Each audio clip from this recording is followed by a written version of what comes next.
Si X, hindi mo siya kaibigan. Hindi mo rin siya kaaway.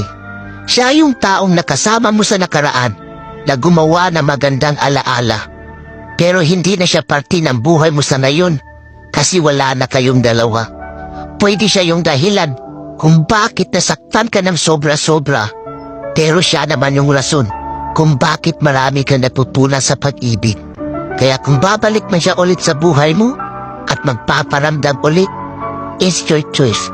Kaya paano ka mabubuo ulit ang sarili mo kung tatanggapin mo yung tao na sumira ng pagkatao mo? Kaya lagi mong tatandaan, kaya lapis ang gamit ng mga bata para ipaalam sa kanila na ang mali ay pwede pang itama.